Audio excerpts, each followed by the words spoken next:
We're only inviting you out of pity, so don't linger and don't get in the way." Those were the exact words my daughter-in-law, Harper, said to me at the door of her apartment. I just smiled and walked out in silence. I didn't scream. I didn't cry. I didn't beg. I simply left. And they believed they had won. They believed I was that foolish, submissive old woman who was going to swallow poison with a smile. But 2 weeks later, everything changed. The notifications started arriving. First, it was the bank. The financing for the apartment they were counting on to move into had been canceled. Then they discovered that the joint account where I deposited money every month was at zero, completely empty. The additional credit card Harper used for her shopping sprees was blocked, and a letter from the bank was on its way. A letter that was going to destroy all their plans. But let me tell you from the beginning, because this story doesn't start with my revenge. It starts with years of silent humiliation that no one saw. My name is Eleanor. I am 65 years old. I have been a widow for 10 years and am the mother of an only child, Liam. I raised him alone after his father, Ernest, died in a car accident when the boy was barely 8 years old. From that day on, it was just the two of us against the world. I worked double shifts, sometimes triple, so he wouldn't lack anything. I sewed uniforms in a garment factory from 6 in the morning to 2 in the afternoon, and then I cleaned offices until 10 at night. I would come home with swollen hands, eyes red from exhaustion, but I always had time to help him with his homework, to hug him, to tell him everything was going to be okay. Liam was a sweet boy. He drew me cards with colored crayons. He promised me that when he grew up, he was going to buy me a huge house where I would never have to work again. He told me he was always going to take care of me. And I believed him. With all my heart, I believed him. I watched him grow. I watched him graduate from university with honors. I watched him get an excellent job at a tech company. I watched him become a successful, independent man. And I felt so proud that sometimes my chest hurt with emotion. I thought all that sacrifice had been worth it. But then came Harper. He met her 3 years ago at a work conference. She was an event coordinator, always impeccable, always with that perfect smile that seemed practiced in front of the mirror. From the first moment I saw her, I knew something wasn't right. It wasn't a jealous mother-in-law's intuition. It was something deeper. It was the way she looked at me, as if I were a nuisance, as if I were an old piece of furniture that needed to be discarded sooner or later.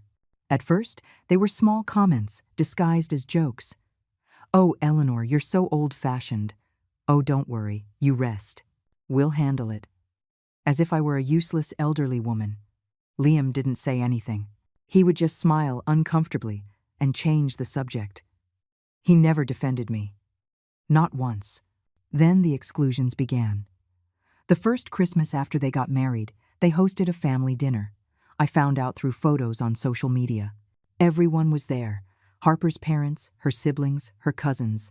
Everyone toasting around a table decorated with ivory candles and crystal glasses. There were 12 seats at that table. I was not invited. When I asked Liam the next day, he told me, "It was something small, Mom, a last-minute thing. A lie." That table seated 12 people and they had planned everything weeks in advance. My 64th birthday arrived and I didn't receive a call. Not a message. Nothing. I spent the whole day waiting by the phone like a fool. At 11 at night, I received a text message. "Sorry, Mom, it slipped our minds."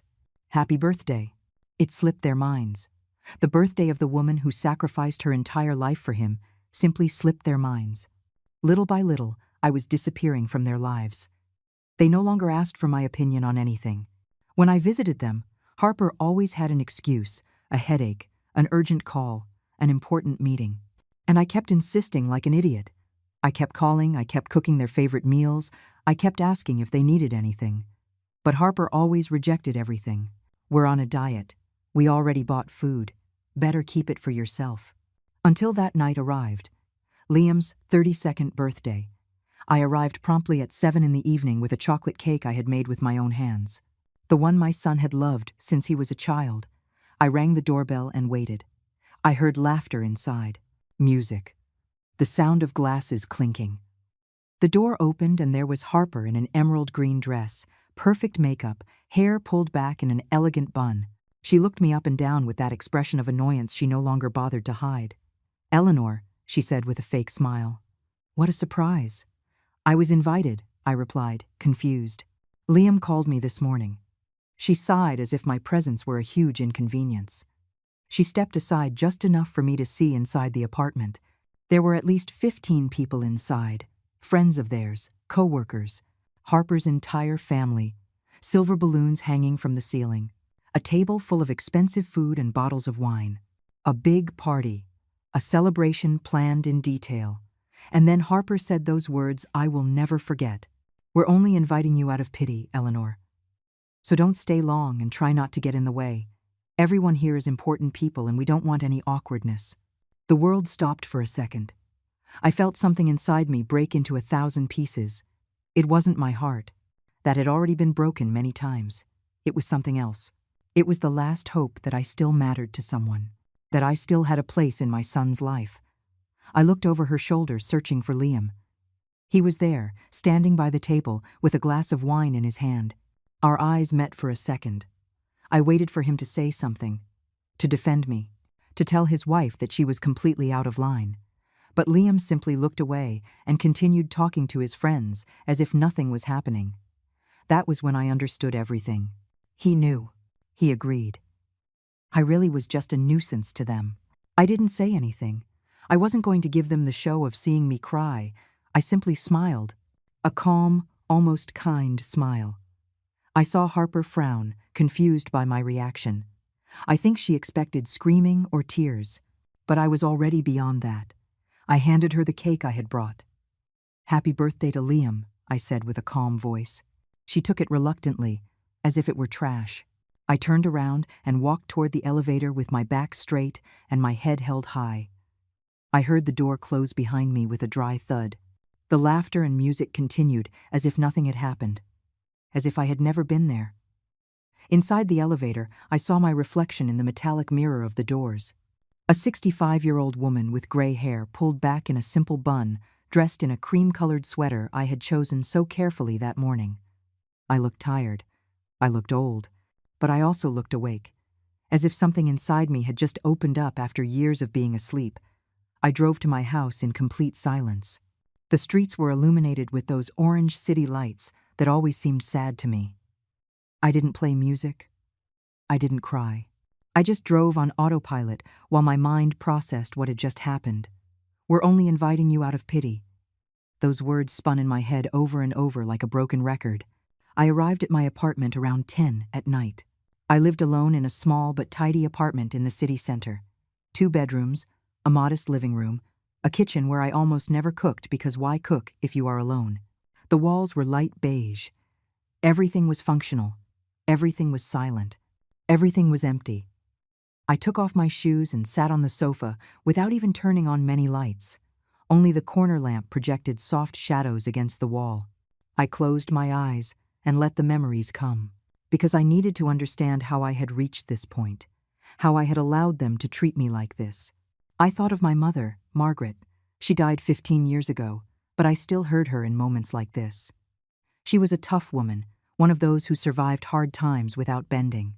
She worked cleaning other people's houses her whole life so I could study. She never complained. She never asked anyone for anything. And when she died, she left me the only thing she had, a small house on the outskirts of the city with a garden full of mint plants and a wooden porch where we used to drink coffee in the afternoons. Eleanor, she always told me, a woman who respects herself never begs for love, not even from her own blood. I never quite understood that phrase until now, until tonight, because that was exactly what I had been doing for the last 3 years, begging for crumbs of attention from my own son. That house my mother left me was now rented to a young couple who paid $600 a month. I lived here, in this more central apartment, closer to Liam, closer to the illusion that I was still part of his life. How stupid I had been. I got up from the sofa and walked to my bedroom. I opened the closet and took a cardboard box from the top shelf. A box I had been keeping there for months without daring to really check. Inside were documents, many documents, contracts, notarized papers, things I had signed in the last 2 years because Liam had asked me to. It's just a formality, Mom. It's to speed up a process. Trust me. And I trusted, like I always trusted. Because that's what mothers do, right? We trust our children blindly, even when they are stabbing a knife into our backs. I spread all the papers out on the bed and began to read carefully, one by one, line by line. And with every page I turned, I felt the sadness transforming into something different. Into rage, into clarity, into cold determination. The first document was a mortgage loan contract. A new apartment in an exclusive area of the city, value $250,000, date of signing, 8 months ago. And there, on the line for co-signers and guarantors, was my name, my signature, my identification number. I was legally responsible for that debt. If they didn't pay, the bank would come for me. They never told me that. Liam had only told me he needed my signature for some paperwork for his job. I signed without reading because I trusted him. The second document was even worse. A notarized authorization where I allowed Liam to access my complete credit history and use my name as a guarantee in future financial transactions. Basically, I had given him legal power to go into debt using my credit. And I didn't even know it. The third paper was a joint account contract. A bank account I had opened 2 years ago because Liam told me it would be easier to help each other in case of emergencies. I deposited $500 every month into that account. Money that came from my pension and the rent from my mother's house. I thought it was an emergency fund for both of us.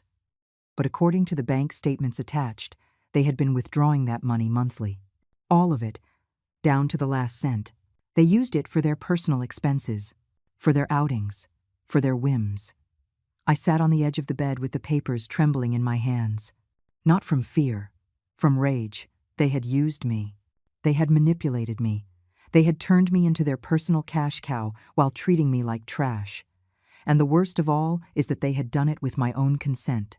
Because I had signed. I had trusted. I had been so naive that I hadn't even read what I was authorizing. I looked at the clock. It was past midnight. Outside, everything was silent. I got up and walked to the kitchen. I made strong coffee, although I knew I wasn't going to sleep anyway. I poured myself a cup and sat at the small dining table with all the documents in front of me. And then I started to think, coldly, methodically, like I had never thought before in my life. If I was a co-signer on that apartment, that meant I had legal rights over the contract. If I was a joint holder of that bank account, I could move that money however I wanted. If they had used my name without explaining the real consequences to me, there was abuse of trust, possibly fraud. I grabbed my phone and started looking for information.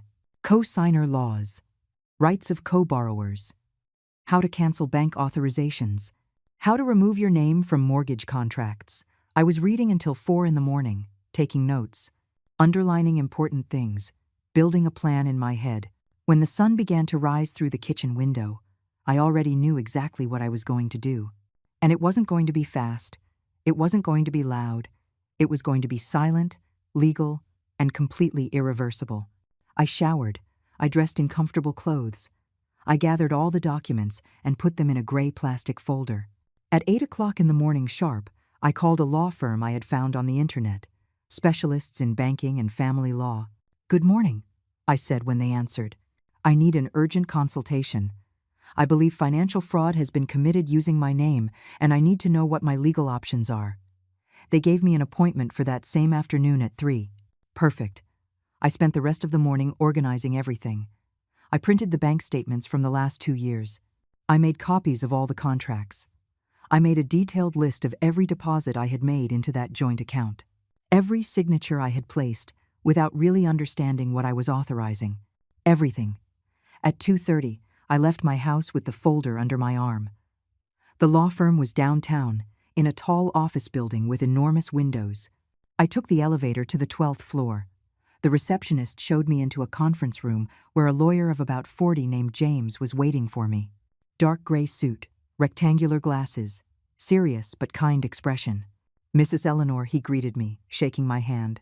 "Tell me what is happening." And I told him everything. From the beginning. From the moment Harper entered my son's life. From the humiliations. From the documents I signed without reading.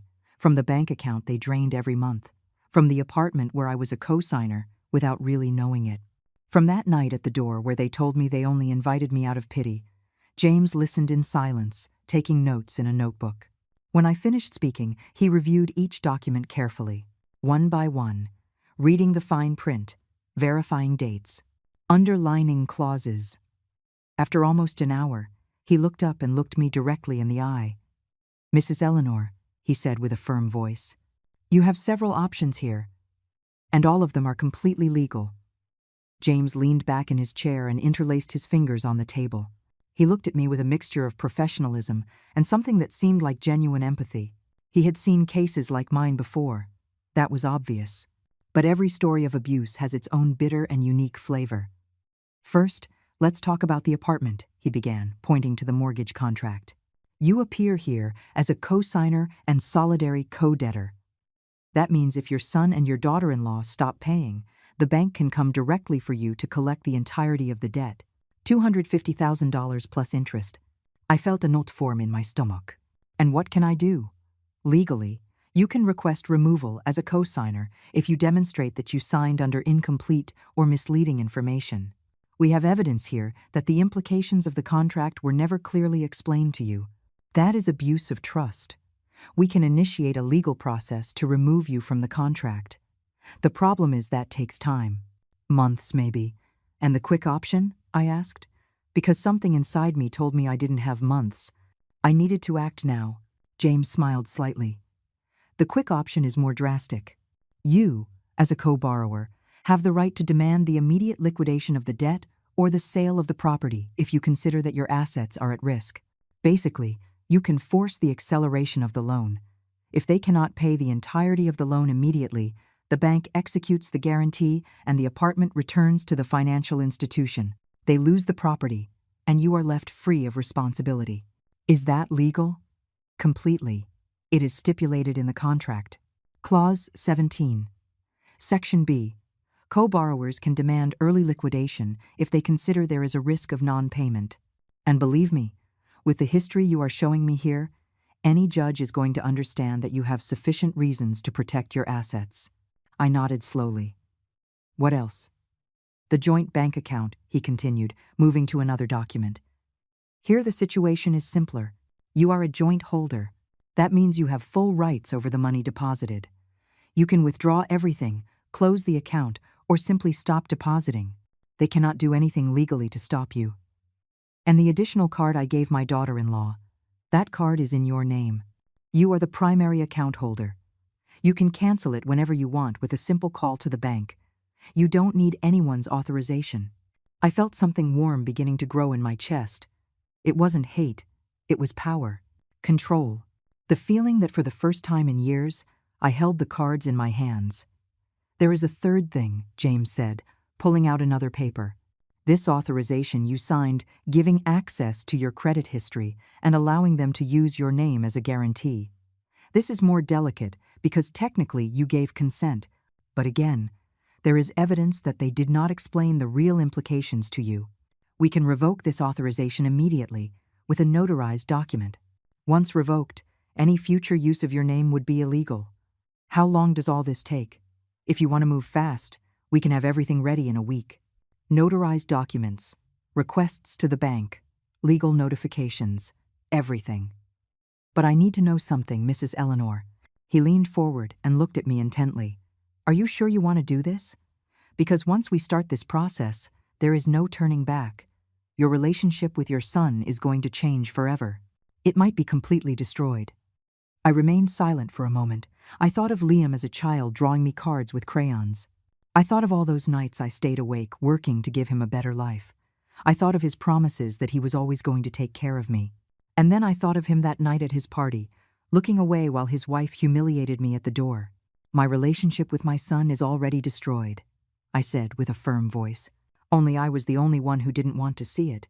"So yes, I am completely sure." James nodded. "Very well. Then let's begin."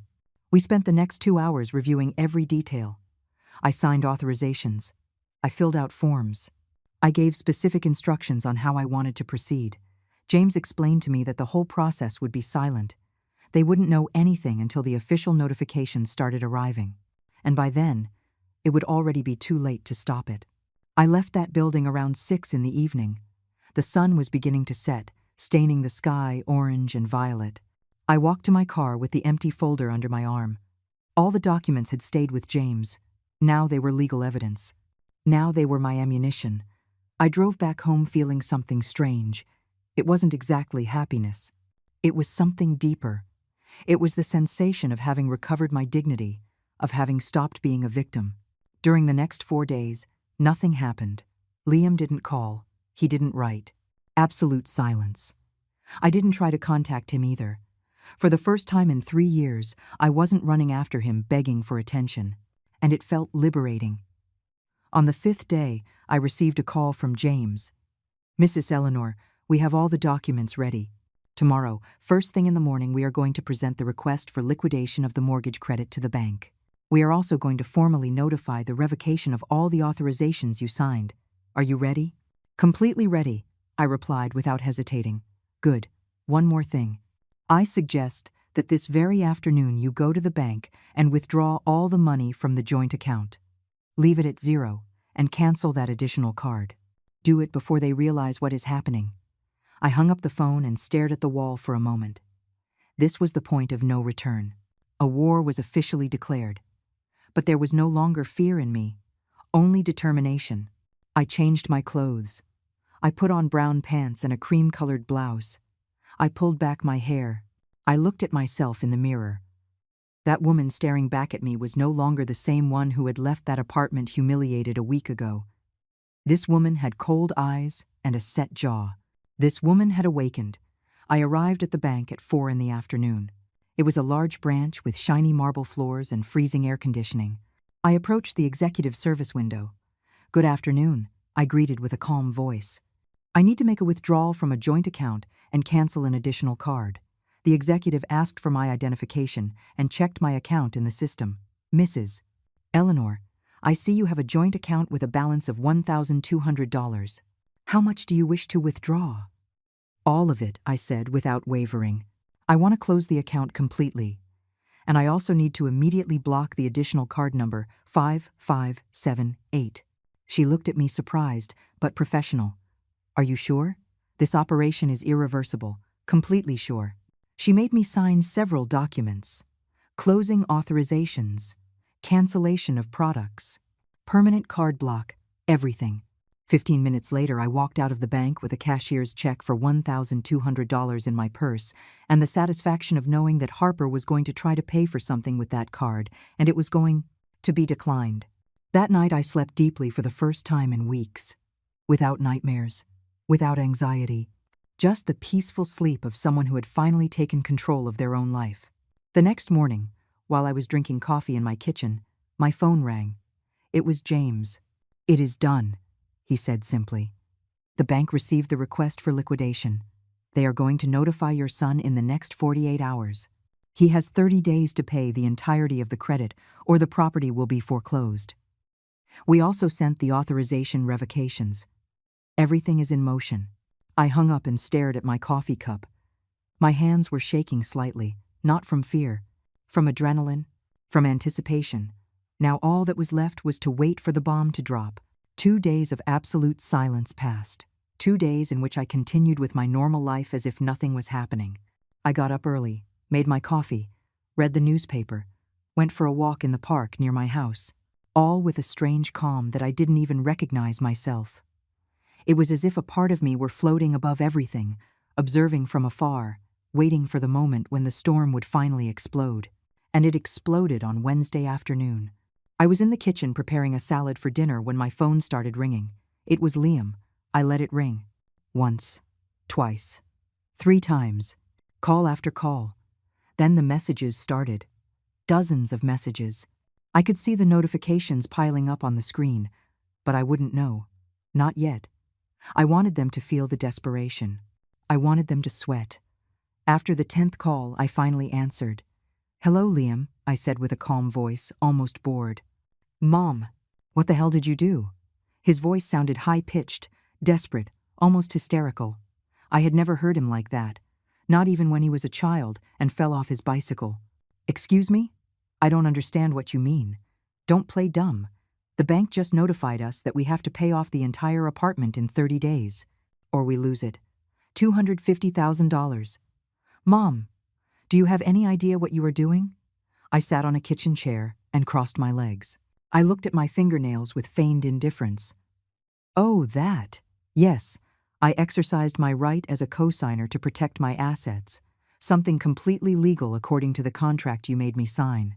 Or did you perhaps forget to mention that you were making me responsible for a debt of $250,000? That was standard paperwork. All banks ask for co-signers. Don't be ridiculous. Ridiculous. I felt the rage beginning to boil beneath my apparent calm. Ridiculous is the word you chose? How interesting. Because I would say I was ridiculous when I signed papers without reading because I trusted my son blindly. I was ridiculous when I kept depositing $500 every month into an account that you two emptied for your whims. I was ridiculous when I showed up with homemade food and you rejected it as if it were trash. Mom, this has nothing to do with it. I interrupted him with a sharp voice. It has everything to do with it. Liam, or have you already forgotten what your charming wife told me on your birthday? We're only inviting you out of pity. Don't get in the way. Do those words sound familiar?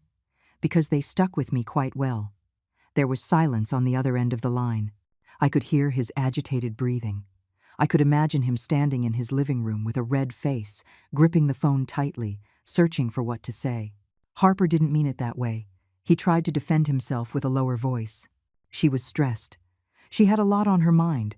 She didn't mean it seriously. Ah, really? And why didn't you say anything? You were standing there looking me in the eye while your wife humiliated me at your own door, and you didn't lift a finger to defend me. Not a word, Liam. Not a single word. I didn't want to cause a scene. Right, you didn't want to cause a scene. But you had no problem using my name to put me in debt without explaining the consequences. You had no problem emptying the account where I deposited money every month, thinking it was for emergencies. You had no problem excluding me from your life little by little until I became a nuisance. Do you know what is the saddest thing about all this, son? That I would have given everything for you. And you paid me with betrayal. It's not betrayal. You are my mother. You are supposed to help me. And there it was. The naked and raw truth. To him, I wasn't a person with feelings and dignity. I was a resource. A source of money and favors that he could exploit at will. And when I no longer served him emotionally, he simply discarded me, but kept my financial utility active. You're right, I said with a dangerously calm voice. I am your mother. And as your mother, I spent 30 years sacrificing myself for you. I worked double shifts, so you wouldn't lack anything. I broke my back to pay for your college. I cried with happiness when you graduated. I gave you everything I had and more. But do you know what I learned too late, Liam? That being a mother doesn't mean being your slave. It doesn't mean letting you walk all over me. And it definitely doesn't mean continuing to finance your life while you treat me like trash. Mom, please. We can't lose the apartment. We have plans. We were going to move next month. We already paid deposits. We bought new furniture. New furniture, I repeated bitterly. With the money you took out of our joint account, I suppose. The one that, by the way, I already closed.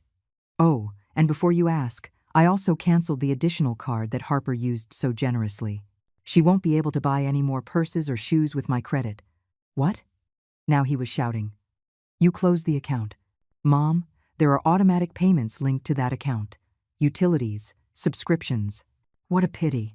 I guess you'll have to use your own money now. What a novel concept, right?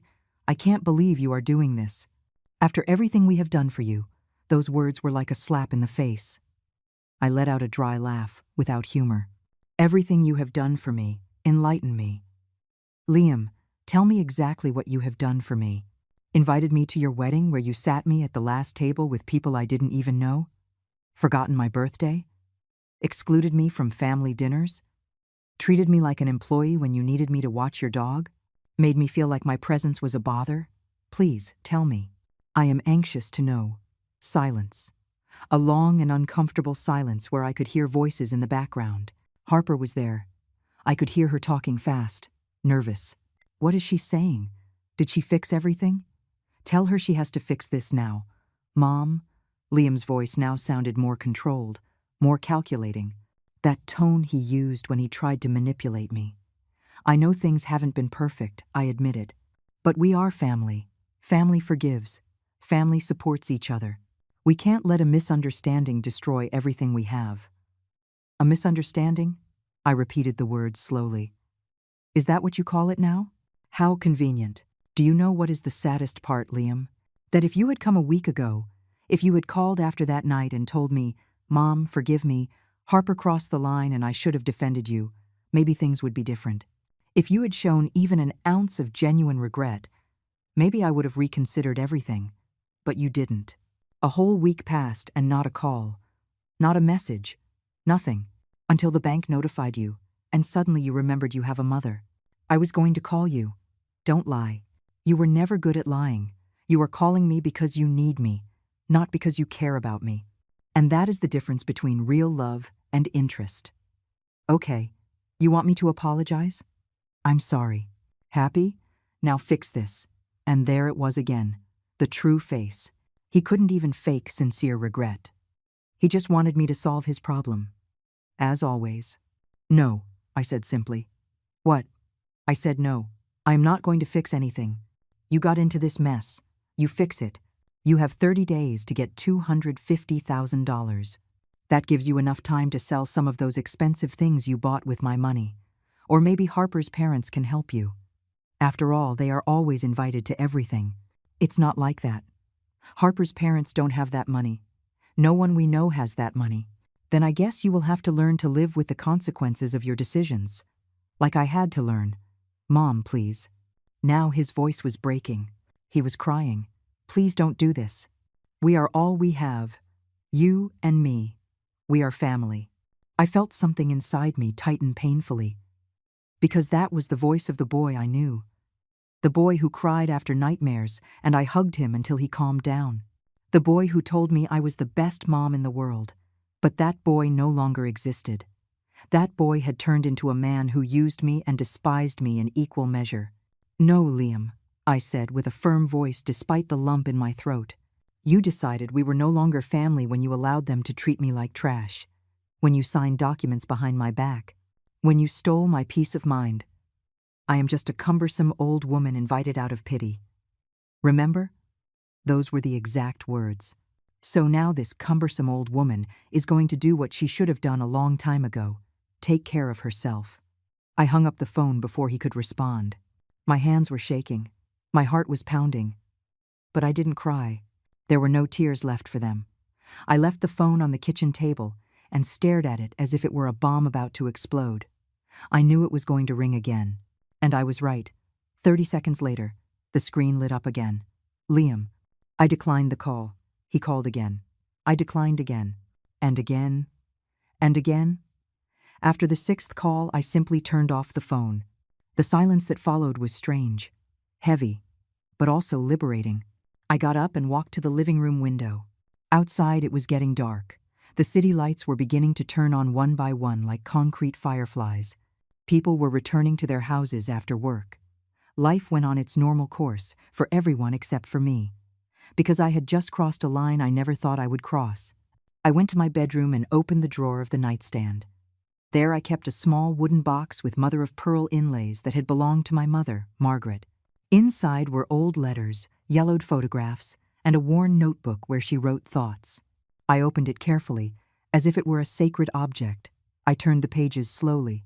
My mother's handwriting was firm and elegant, even though she had only studied until 6th grade. I read some entries at random. Today, Eleanor turned 15. I made her a cake with the little I had. She looked at me with those eyes full of gratitude that break my heart. I wish I could give her more. I wish I could give her the world. Another entry from years later. Eleanor got married today to Ernest. He is a good man. I can see it in his eyes. He is going to take care of her. He is going to respect her. That is the only thing a mother can ask for. That her daughter finds someone who values her.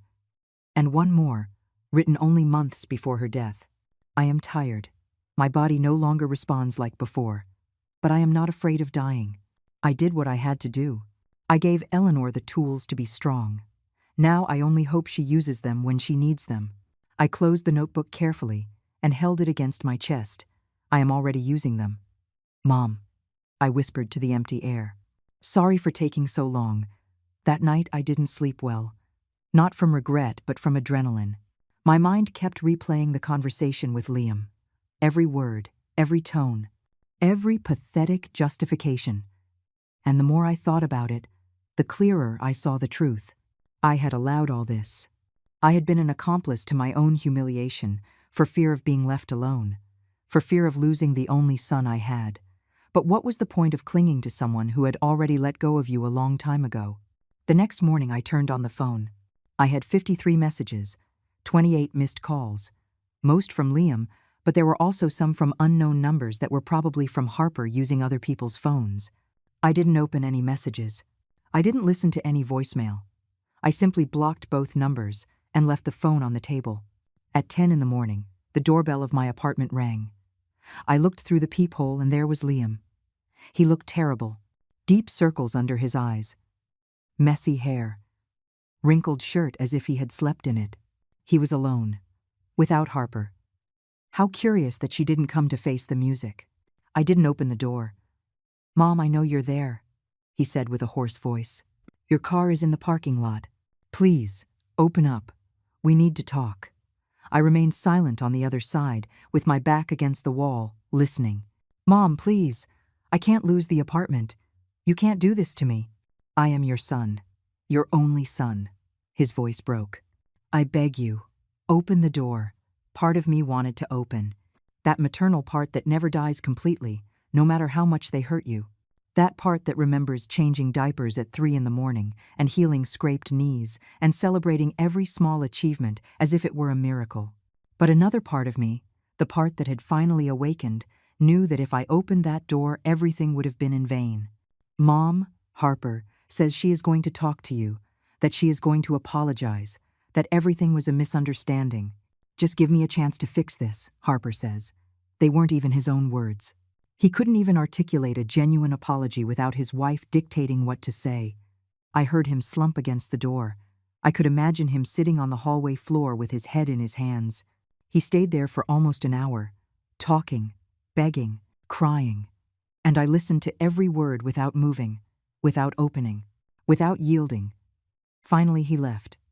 I heard his steps receding down the corridor, the sound of the elevator, the silence that returned. I sat on the sofa and let out a long sigh. My hands were shaking slightly. Not from fear, but from accumulated tension. I had managed to resist. I had managed to stand firm. And that was harder than I ever imagined. The following days were a strange mixture of calm and storm. Liam tried everything. He came 3 more times to knock on my door. He waited for me in the parking lot one morning, but I simply turned around and went for a walk for 2 hours until he got tired of waiting. He sent me flowers with a card that said, "Forgive me, Mom. I love you." I left them to wither at the building's door without touching them. Harper also tried to contact me. She sent me a voice note on WhatsApp before I blocked her number. Her voice sounded forcefully sweet. "Artificial. Eleanor, it's Harper. Look, I think things were misinterpreted the other day. I didn't mean to sound rude. I was very stressed with the party organization, and I said things without thinking. You are part of this family, and we appreciate you very much. We can resolve this like adults, right? Call me when you can." I deleted the audio without finishing listening to it. She also wrote me a long message. "Eleanor, I understand that you are upset, but this is already getting out of control. It's not fair that you punish Liam for something I said. He loves you. I also appreciate you, believe it or not. We can start over. We can be a real family. But you need to take the first step and cancel that madness with the bank. It is destroying our lives. Please, think about it." For Liam, the manipulation was so obvious it was laughable. First, she tried to victimize herself, then appeal to my maternal feelings, and finally blame me for the destruction that they themselves had caused. It was a classic narcissistic manipulator's manual. I didn't respond. On Friday of that week, 2 weeks after that night at their door, I received a call from James. "Mrs. Eleanor, I have news," he said with a professional tone. "The bank confirmed the execution of the process. Your son has 18 days remaining to liquidate the credit or the property will be seized. Your son's lawyers also contacted me trying to negotiate. They want to know if you would be willing to withdraw the request in exchange for them paying you a certain amount monthly. How much do they offer? $200 a month. I laughed. A bitter and dry laugh. $200.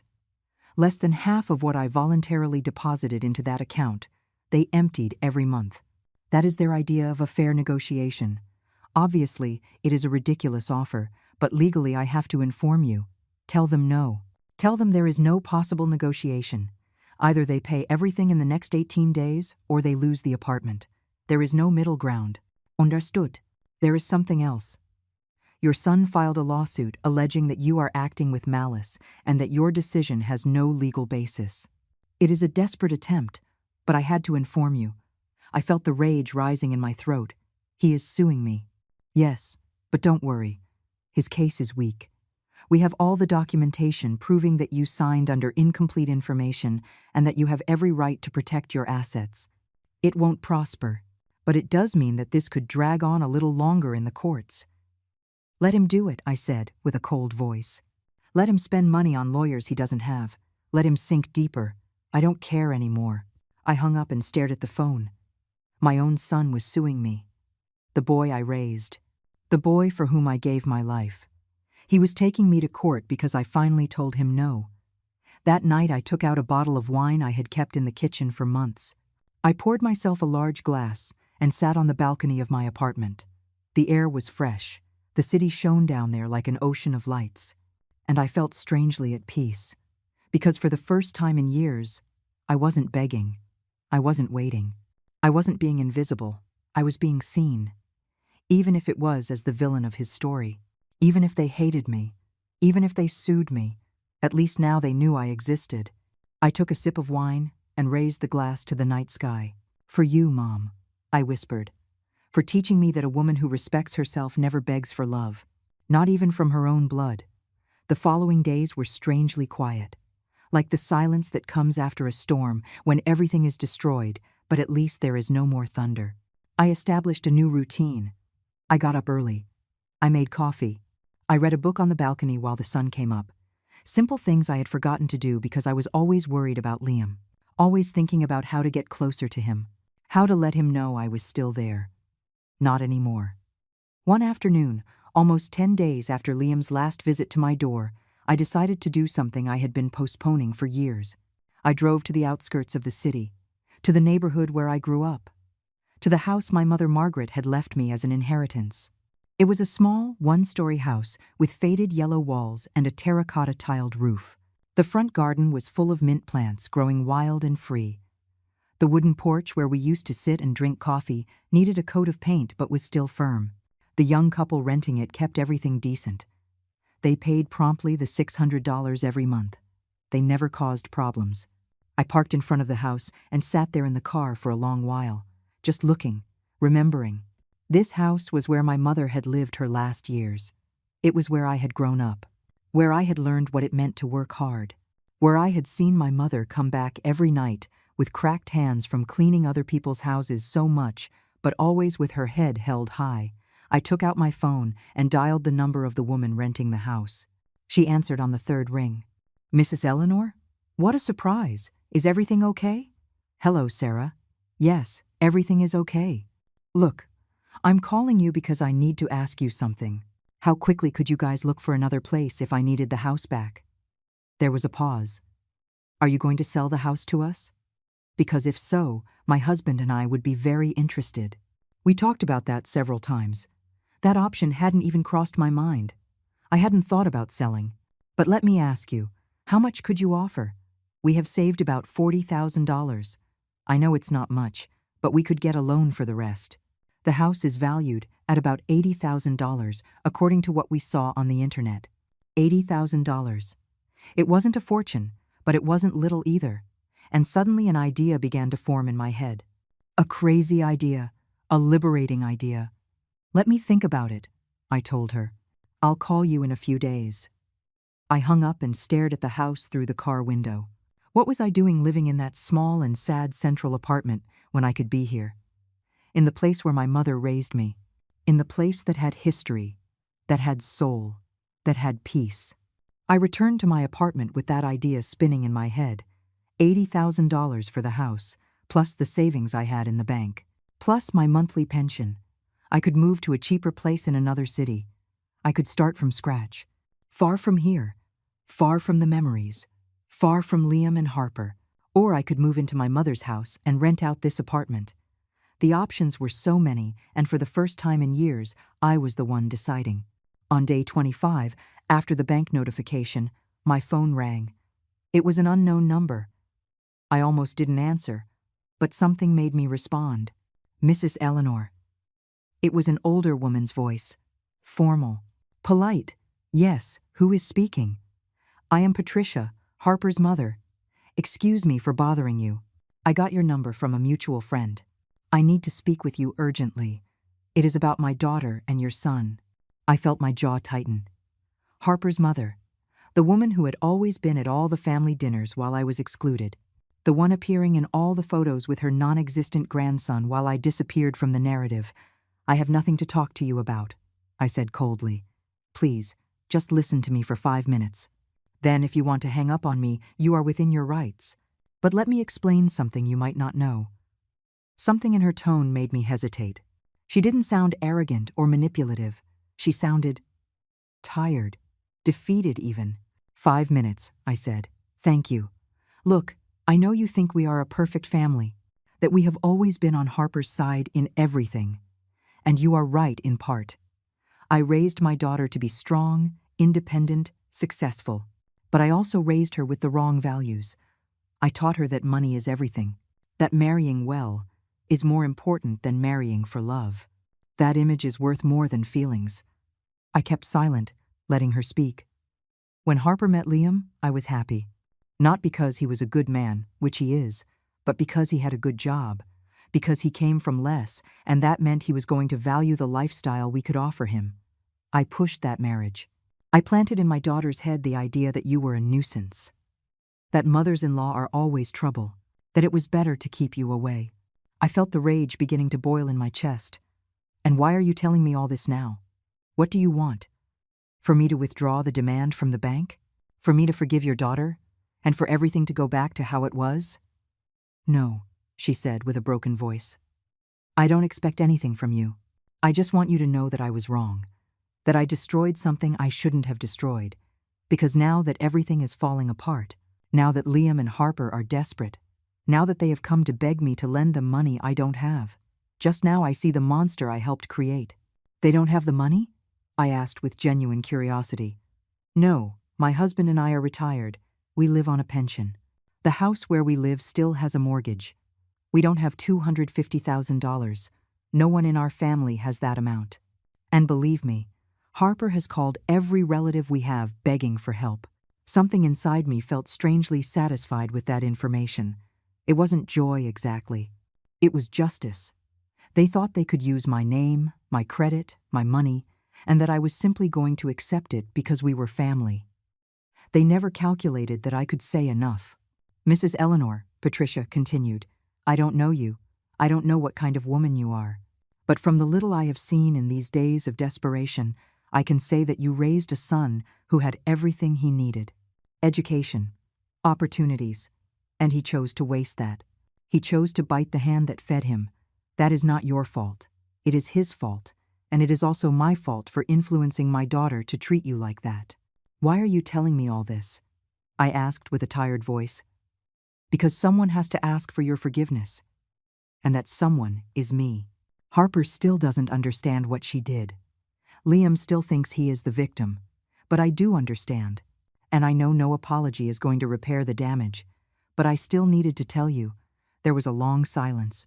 I could hear her ragged breathing on the other end. Maybe she was crying. Your apology changes nothing, I said finally.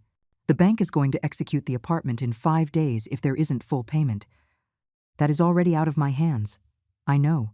And I am not asking you to change your decision. I just wanted you to know the truth. That not all people in this story are bad. That some were simply foolish, and that sometimes we realize too late. She hung up before I could respond. I sat there with the phone in my hand, looking at the screen turning dark again. Harper's mother had just apologized, not to manipulate me, not to change my decision, just because she needed to do it. And for the first time in weeks, I felt something akin to understanding. Not forgiveness, but understanding. The damage was done. There was no turning back. But at least now I knew someone understood why I had done it.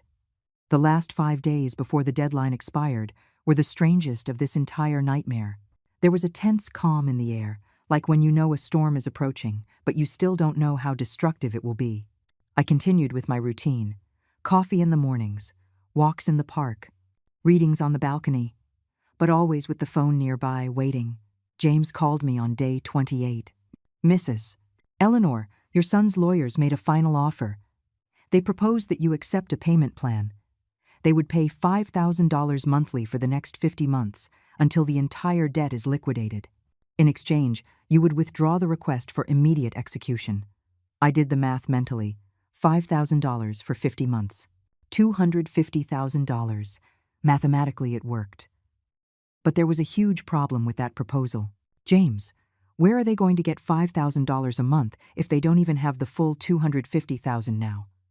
Liam earns well, but not that well. And as I understand it, Harper left her job 6 months ago. Exactly my point. It is a promise they cannot keep. In 3 or 4 months they are going to stop paying, and you are going to be left in the same situation, but worse. Because you will have lost time, and they will have continued living in that apartment without consequences." "Then the answer is no." "I thought so. I will communicate it to them. Mrs. Eleanor, prepare yourself. In 2 days the bank is going to execute the foreclosure. Your son is going to lose the apartment, and he will probably try to contact you in more desperate ways. Are you ready for that?" "As ready as I can be," I replied, although I wasn't sure if it was true. That night I couldn't sleep well. Not from guilt, but from anticipation. I knew what was coming was going to be brutal. Liam wasn't the type of person who accepts defeat quietly. And I was right. On day 29, at 7 in the morning, someone began to ring my apartment doorbell insistently, over and over without stopping. I got out of bed with my heart racing and looked through the peephole. It was Liam, but he didn't come alone. Harper was with him. Both looked terrible. He with a beard of several days, deep circles under his eyes, wrinkled clothes. She with unwashed hair tied back in a messy ponytail, without makeup, dressed in gray sweatpants as if she had just gotten out of bed. "Mom, open the door," Liam shouted, pounding with his fist. "I know you're there. Open up." I didn't open. I stayed on the other side with my back against the wall, breathing deeply, trying to stay calm. "Eleanor, please." Now it was Harper who spoke. Her voice sounded hoarse, desperate. "We need to talk. Tomorrow we lose everything. Everything. Do you understand? We are going to be on the street. We won't have anywhere to live," shouted Liam. "We signed a lease to leave this apartment next month. We already paid the deposit. We bought furniture. We had plans. And you are destroying them over a tantrum. A tantrum." He called my dignity a tantrum. "It is not a tantrum, Liam," I shouted back from inside. I could no longer stay silent. "It is a consequence. Something you never learned because I always rescued you from everything. Then rescue me now. One last time. I swear we are going to change. We are going to include you in everything. We are going to value you. But you need to do this for me." "One last time?" I repeated bitterly. How many last times have I heard that phrase in my life, Liam? How many times did I ask you for one more chance? How many times did I forgive things I shouldn't have forgiven? And I always ended up in the same place. Invisible. Used. Despised. "Eleanor, I apologize," shouted Harper. "What I told you that night was horrible. I admit it. I was angry about other things and took it out on you. But I didn't mean it seriously. I didn't want to hurt you." "Lie," I shouted with all the strength I had. "Of course you meant it seriously. You've been treating me like trash for 3 years. That night you just said out loud what you always thought. And the worst of all is that Liam let you. He let you humiliate me. He chose your side over and over again." I heard sobs from the other side. Harper was crying. Liam was crying. But I no longer felt compassion. Those tears arrived too late. After years of contempt. After months of being treated like a nuisance. After using my name to get into debt without my real knowledge. After emptying the account where I deposited my money with so much effort, Mom, Liam's voice was now barely a broken whisper. If you do this, if you let the bank take the apartment, I am going to be left with a destroyed credit history. I won't be able to rent anything decent. I won't be able to buy another property for years, maybe for decades. My professional life is going to suffer. Everything I built is going to crumble. Welcome to the consequences, I said with a cold voice. I built my life brick by brick, working double shifts, cleaning, sewing, sacrificing, and I built it to give you a future. But you chose to destroy my present.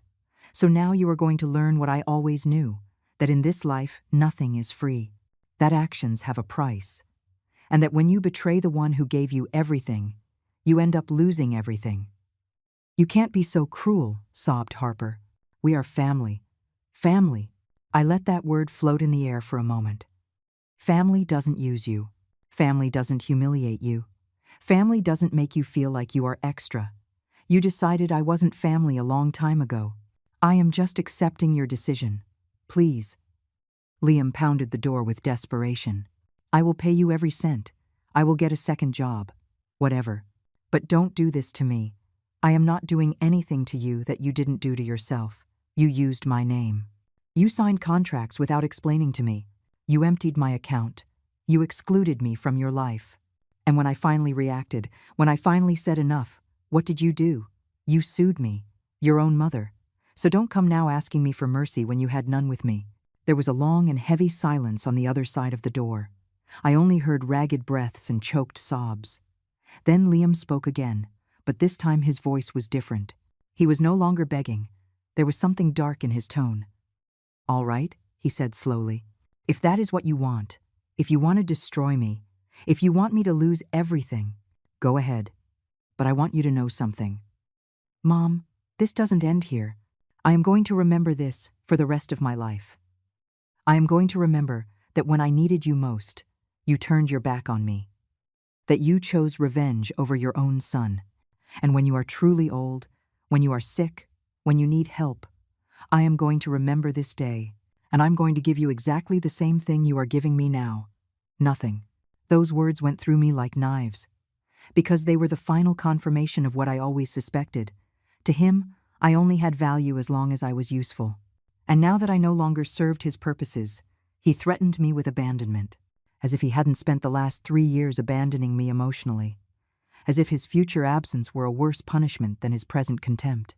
Liam, I said with a trembling but firm voice, I am already old. I am already alone. I already know what it's like for you to abandon me. I have been living that abandonment for 3 years. So your threat doesn't scare me. I already lost my son a long time ago. I just took a while to realize it. I heard steps walking away, the sound of the elevator, the doors closing. Silence. I let myself fall to the floor with my back against the door. The tears finally came, not of sadness but of liberation. It was over. Everything was over. There were no more pleas. There were no more manipulations. There were no more false hopes of reconciliation. I stayed there sitting on my living room floor for I don't know how long, crying in silence, letting out years of accumulated pain, years of feeling small, years of begging for love, years of being invisible. When I finally got up, I walked to the balcony. The sun was coming up. A new day was beginning. And for the first time in years, that new day was mine alone. I grabbed my phone and wrote a message to James. Let the bank proceed. No more negotiations. It is over. His reply arrived 5 minutes later. Understood. Tomorrow at 9 in the morning, the foreclosure is formally executed. The apartment returns to the bank. Your name remains clean of all responsibility. You did it, Eleanor. I closed my eyes and took a deep breath. I had done it. I had recovered my life. I had recovered my dignity. And although it hurt, although the price had been losing my son forever, at least now I could look at myself in the mirror without feeling shame. Day 30 dawned gray. Heavy clouds covered the sky as if the city itself knew something important was about to end. I woke up early, at 6 in the morning, although I had barely slept 3 hours. I made coffee and sat on the balcony wrapped in a beige blanket. The air was cold. November always brought that cold that gets into your bones and doesn't let go. At 9 o'clock sharp, just as James had said, I received the official notification from the bank. A formal email with legal language that basically said, "The property located at Alameda Street number 243, apartment 502, has been seized for non-payment. The occupants have 72 hours to vacate voluntarily or forced eviction will proceed." Attached came a PDF document with official seals and digital signatures. I read it 3 times, every word, every clause. And when I finished, I closed the email and stared at the blank screen of my phone. It was done. After 30 days of silent war, after tears and pleas and threats, after being called cruel and vindictive, it was done. Liam and Harper had lost the apartment. I didn't feel joy, nor sadness, just a strange emptiness. Like when you finish reading a very long book and don't know what to do with the time you used to dedicate to reading it. I dressed calmly. Black pants, gray sweater, comfortable shoes. I pulled my hair back in a low bun. I looked at myself in the mirror. The wrinkles around my eyes seemed deeper. The tiredness of the last weeks showed on my face. But there was also something different. My eyes no longer had that look of permanent pleading. There was no longer that constant anxiety of waiting for someone to validate me. There was something firmer there, something that looked like peace. I decided to go out. I couldn't stay locked in the apartment all day thinking about what had just happened. I drove aimlessly for a while until, without realizing it, I ended up in the same place as always, in front of my mother's house on the outskirts of the city. This time I got out of the car. I walked through the front garden feeling the plants crunch under my shoes. The fresh and green smell filled my lungs. I walked up the 3 steps of the wooden porch which creaked under my weight. I sat in the old rocking chair my mother had bought at a flea market decades ago. From there I could see the quiet street, the trees moved by the wind, an older lady walking her dog, a child on a bicycle, the simple and slow life of a neighborhood where nothing urgent ever happened. And I asked myself why I had spent the last years living downtown, in that small and noisy apartment, when I could have been here, in this place that smelled of my childhood, of my mother, of more honest times. I took out my phone and called Sarah, the tenant. "Mrs. Eleanor? How are you?" "Good, Sarah. Look, I have been thinking about what we talked about the other time, about selling the house. Did you make a decision?" "Yes, I am not going to sell you the house." I heard a sigh of disappointment on the other end, but I continued. "But I am going to give you 3 months' notice to find another place. I am going to move here. I need this space. I need this place." There was a pause. "I understand. 3 months is enough time. Thank you for letting us know in advance. You have been a good landlady all these years." I hung up and stared at the house. My house.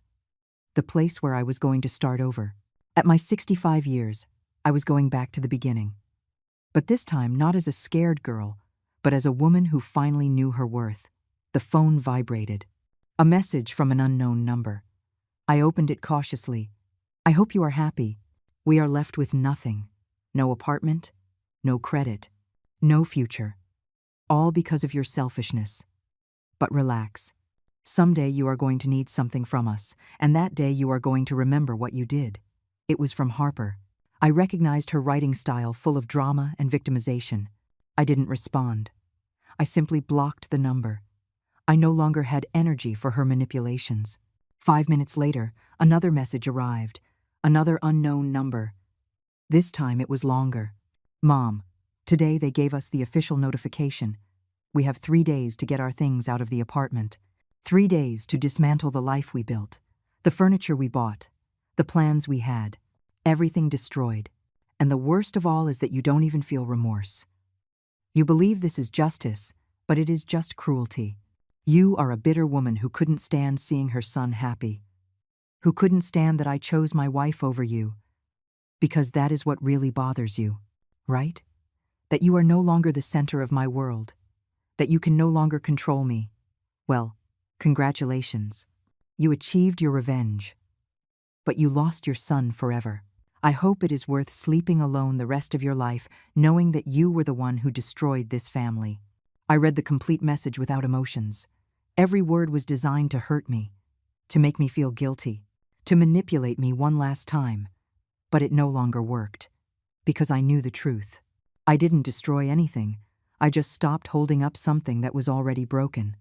I wrote a reply. The first and last one I was going to give them. "Liam, I didn't destroy your life. I just stopped financing it. I didn't ruin your future. I just protected mine. I didn't abandon you. You abandoned me years ago when you chose contempt over respect, when you chose comfort over honesty, when you chose to use my name without my real knowledge. I gave you 30 years of my life. I gave you everything I had, and you paid me with humiliation. So no, I don't regret it. I don't feel guilt. I only feel relief that I can finally live without carrying people who don't value me. I wish you the best, seriously. I hope you learn from this. I hope you grow. I hope someday you understand that love is not using people until they are no longer useful. But that is no longer my problem. Take care. I sent the message and blocked that number too. I turned off the phone completely. I didn't want to know more. I didn't need to know more. I stayed sitting on that porch for hours, watching the sun move across the sky, watching shadows change places, watching life go on with or without drama, with or without Liam, with or without the pain of the last weeks. When it began to get dark, I entered the house. Sarah had left everything spotless. The floors shone. The windows were clean. It smelled clean and like lavender. I walked through the rooms empty of furniture, but full of memories. The room where I slept as a girl. The kitchen where my mother made coffee every morning. The living room where we sat to watch television on that old set, which took 5 minutes to turn on. And I realized something important. This house never felt empty even if there was no one, because it was full of true love. Of the love of a woman who worked until she destroyed her hands so her daughter would have opportunities. Of the love that asks for nothing in return. Of the love that doesn't manipulate or control or humiliate. That was the type of love I had given Liam, and that was the type of love he had despised. But that no longer defined me, because I was more than just Liam's mother. I was Eleanor, daughter of Margaret, a 65-year-old woman who had survived losses and betrayals and years of feeling invisible, and who had finally found the strength to say, no more. I left the house and locked the door. I went back to my car. I drove back to my apartment with the windows down, letting the cold wind hit my face. And for the first time in months, maybe in years, I felt light, as if I had dropped a weight I carried on my shoulders for so long that I didn't even remember what it felt like to walk without it. That night, when I got home, I prepared a simple dinner. Pasta with tomato sauce, toasted bread, a glass of red wine. I sat at my small dining table and ate slowly, savoring every bite, without rushing, without anxiety, without checking the phone waiting for someone to need me. And when I finished, I washed the dishes, turned off the lights, put on my pajamas, and lay in my bed. I closed my eyes. And for the first time in 30 days, I slept deeply. Without nightmares, without guilt, without fear. Just the peaceful sleep of someone who had finally chosen their own peace over the comfort of others. 3 months later, everything had changed. It was February, and the heat was beginning to arrive with that intensity that makes you seek shade at any time of day. I was already completely settled in my mother's house. I had sold most of the furniture from my previous apartment and bought new things for this place. Things I chose, things I liked. An olive green sofa, white linen curtains, an old wooden table I found at an antique market and restored with my own hands. The front garden was now better cared for. I pruned the mint plants every week. I planted soft pink roses in the corners. I painted the porch white and changed the old rocking chair for a new one, but of the same style. This place had become my sanctuary, my refuge, my true home. I had established a simple and comforting routine. I got up with the Sunday I made coffee in the Italian coffee maker that had belonged to my mother. I went out to the porch to read while drinking my first cup of the day. Then I walked through the neighborhood for an hour. I greeted the neighbors who already knew me, the lady with the dog, the man who sold homemade bread at his house, the children going to school. In the afternoons, I sometimes cooked, recipes I had forgotten. Recipes my mother taught me as a child. Lentil soup, chicken and rice, sweet bread. I cooked not because someone asked me to, but because it gave me pleasure, because the smell of food filled the house and made me feel alive. At night, I read or watched old movies. Sometimes I called a distant cousin with whom I had reconnected after years. We talked about life, about memories, about nothing important. And that was enough. I hadn't heard anything from Liam directly again, But once, walking downtown when I went to do some paperwork at the bank, I saw him from afar. He was coming out of an office building. He looked thinner, more tired. The suit he was wearing was the same one I knew from 2 years ago. He no longer had that air of confidence that always characterized him. He walked with slumped shoulders, looking at his phone, completely absorbed in his own world. I hid behind a post, not because I was afraid, but because I didn't want the drama. I didn't want the confrontation. I didn't want to break the peace that I had worked so hard to build. I saw him get on a public bus. He, who always showed off his latest model car, the car he probably had to sell to pay debts. I felt something. It wasn't satisfaction exactly, nor was it sadness. It was something more like acceptance. He was living the consequences of his decisions, and I was living the peace of mine. One afternoon in March, I received a call from James. "Mrs. Eleanor, how are you? We haven't spoken in a while." "Very well, James." "Settled in. The whole legal matter is closed. The lawsuit your son had filed was completely dismissed. The judge ruled in your favor on all points.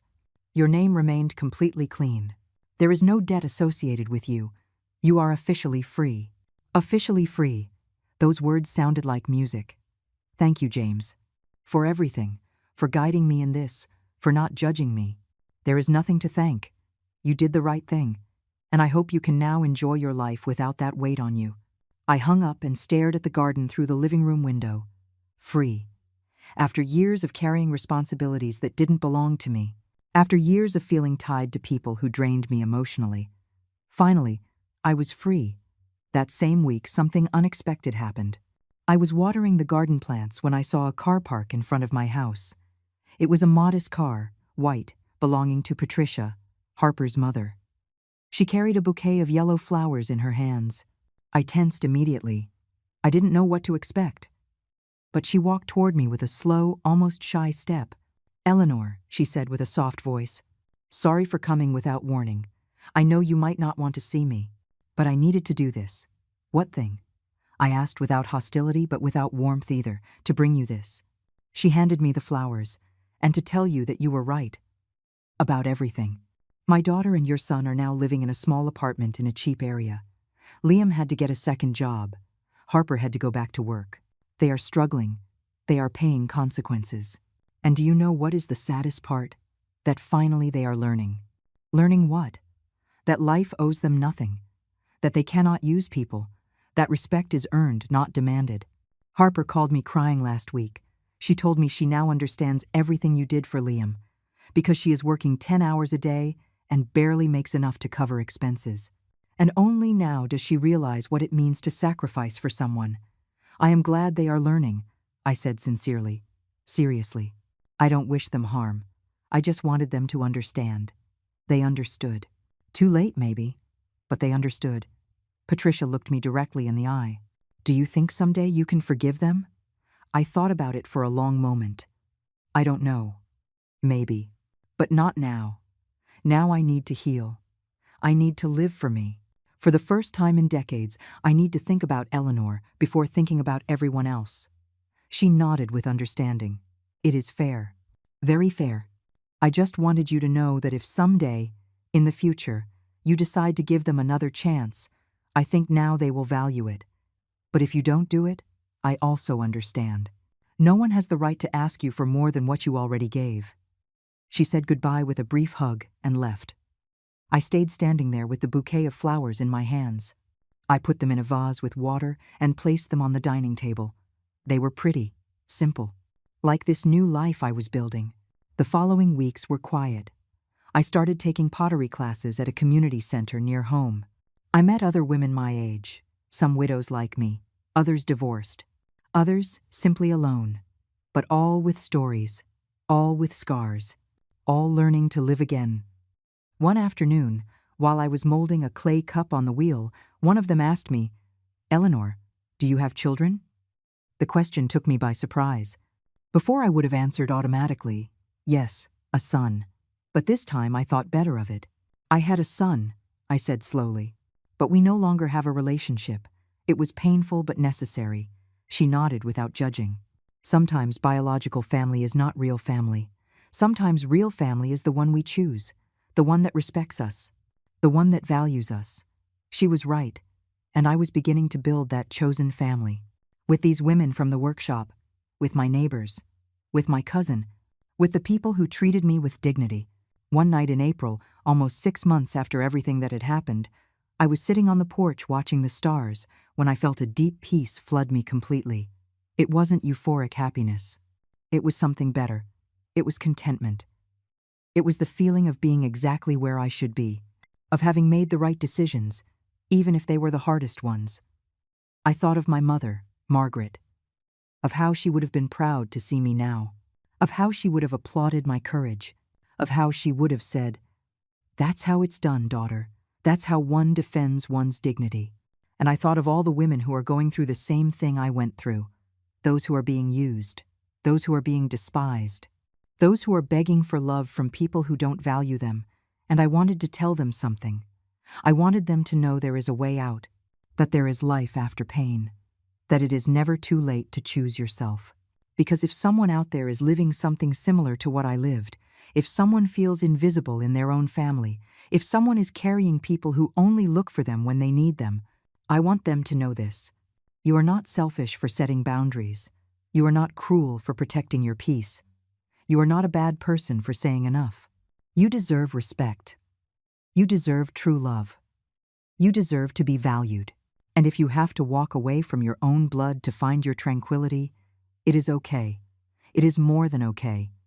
Because at the end of the day, the person you have to live with every day of your life is yourself. And you deserve to be able to look at yourself in the mirror without shame. I lost my son, that is true, but I found myself, and it turned out that was worth much more than I ever imagined.